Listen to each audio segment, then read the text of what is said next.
Hello, good afternoon. This is Maisha Marie coming to do our Reading the Bible together.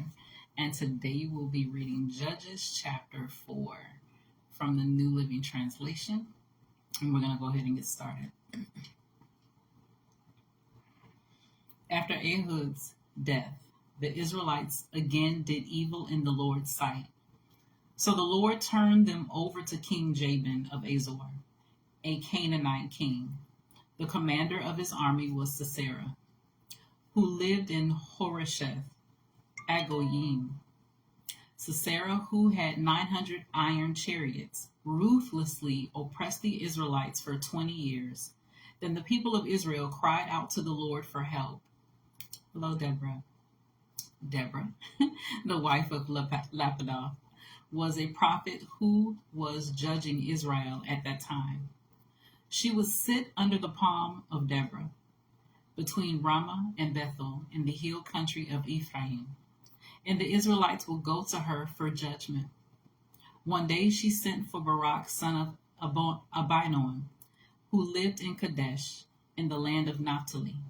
She said to him, "This is what the Lord, the God of Israel, commands you. Call out 10,000 warriors from the tribes of Naphtali and Zebulun at Mount Tabor, and I will call out Sisera, commander of Jabin's army, along with his chariots and warriors to the Kishon River. There I will give you victory over him."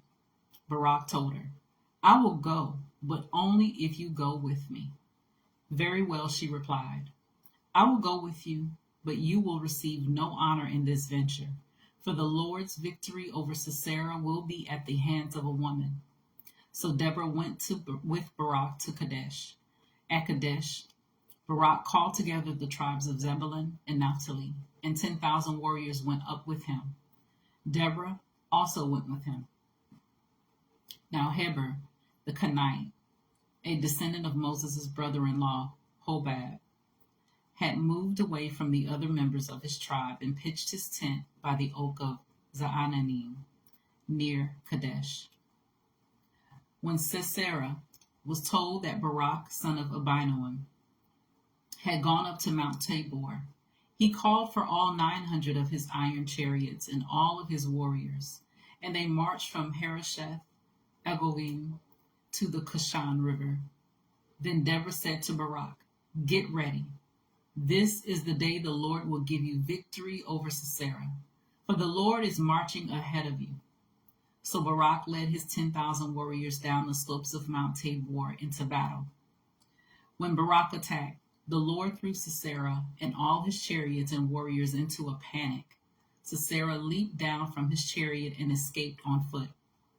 Then Barak chased the chariots and the enemy army all the way to Harosheth Agoyim, killing all of Sisera's warriors. Not a single one was left alive. Meanwhile, Sisera ran to the tent of Jael, the wife of Heber the Kenite, because Heber's family was on friendly terms with King Jabin of Hazor. Jael went out to meet Sisera and said to him, "Come into my tent, sir. Come in, don't be afraid." So he went into her tent and covered him with a blanket, and she covered him with a blanket. "Please give me some water," he said. "I'm thirsty." So she gave him some milk from a leather bag and covered him again. "Stand at the door of the tent," he told her. "If anybody comes and asks you if there is anyone here, say no."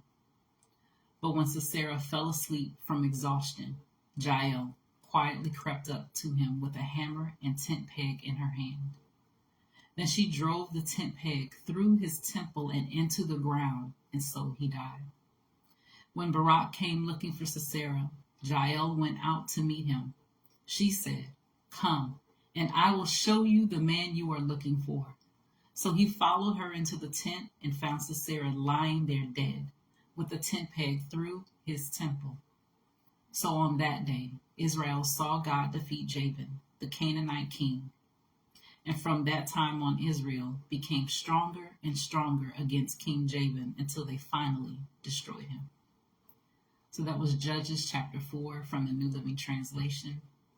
And as always, continue to search the scriptures daily to see what is true. Allow Holy Spirit to illuminate the word to your heart, your mind, your soul, bringing knowledge understanding, and wisdom.